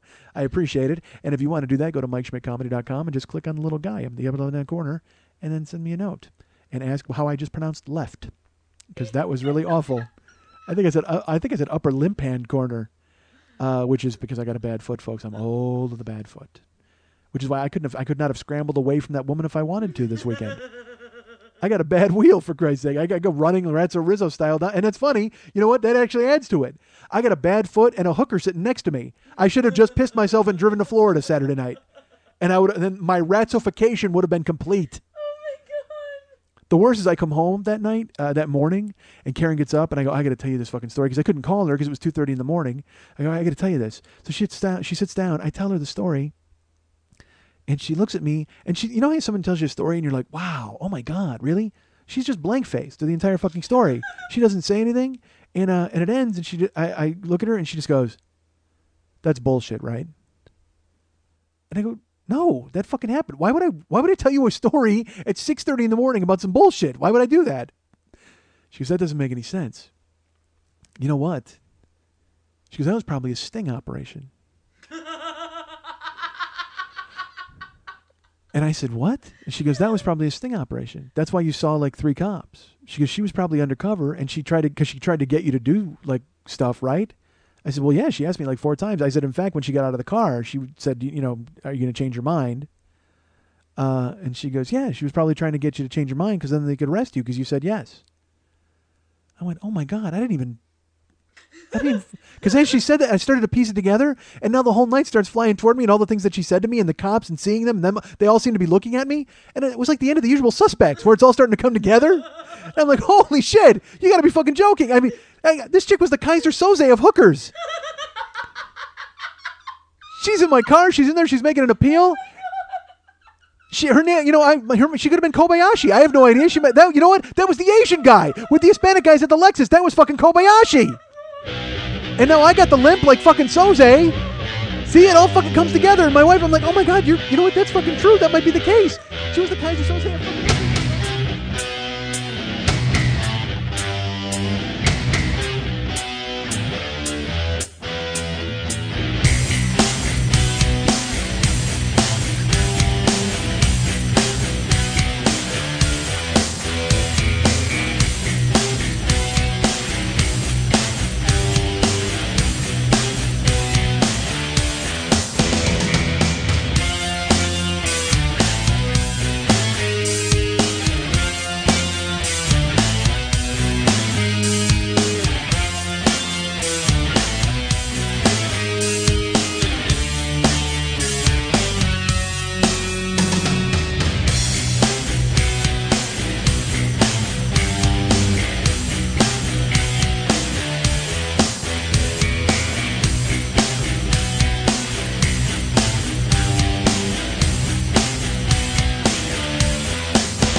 I am just stupid enough to think that when people listen to me and they listen to the show, they should take my honesty and go, oh, wow, how refreshing his unvarnished honesty is.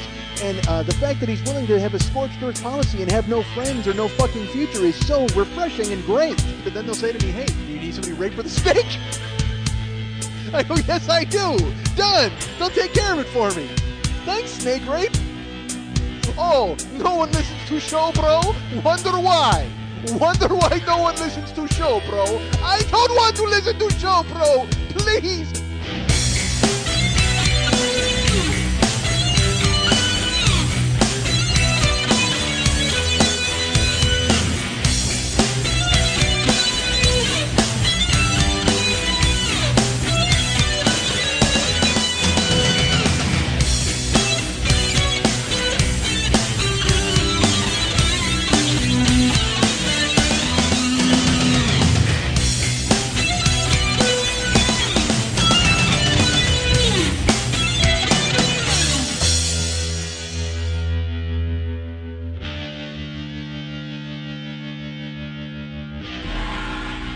Date rape. Do it. Do it. Do it. Do it. Do it.